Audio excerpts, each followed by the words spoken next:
If you've been trying to lose weight recently, chances are you've heard about intermittent fasting. Jennifer Lopez, Jimmy Kimmel, Benedict Cumberbatch are all fans of the 5-2 diet, and I've heard that Hugh Jackman used the 16-8 to get into shape. But what's the science behind these diets? Is fasting really the new magic pill for weight loss and better health? And which combination of numbers and ratios is best? Fasting isn't new.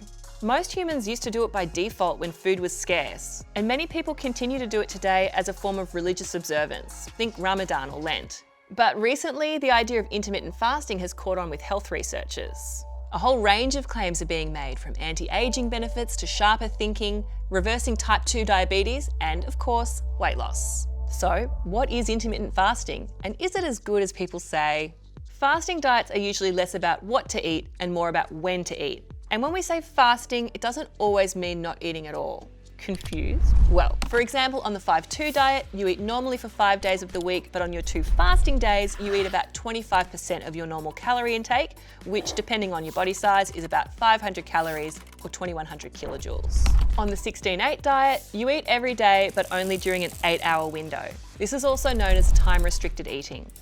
So on this one, say you start eating at 9 in the morning, you stop eating at 5. For the remaining 16 hours of the day, including the time you're asleep, you're fasting. You can choose the 8-hour window that suits you best, although some say that an earlier window has health benefits. Another couple of options are alternate day fasting, which is pretty self-explanatory, and the warrior diet, which is like an extreme version of the 16-8 diet, where you fast for 20 hours a day and eat for 4.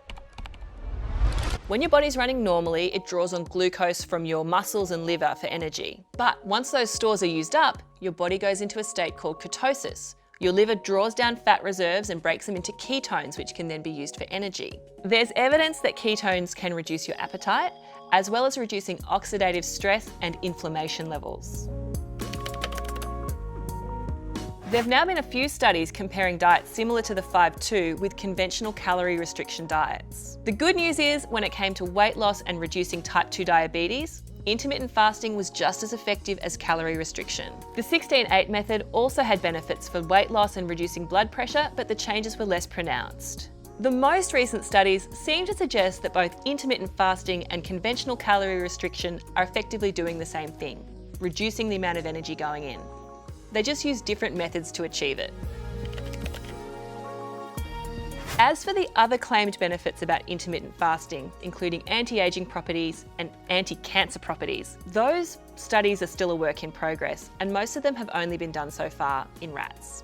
Doing proper controlled human trials on this sort of stuff is really hard and takes a long time. It might be 100 years before we have definitive results on this.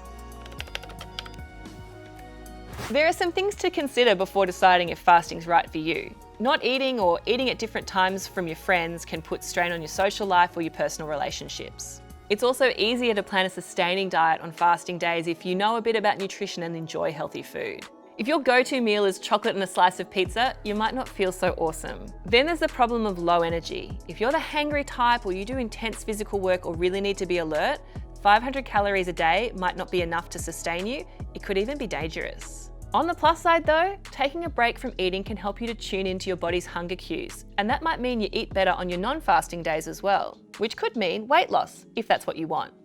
So, should you intermittently fast for weight loss?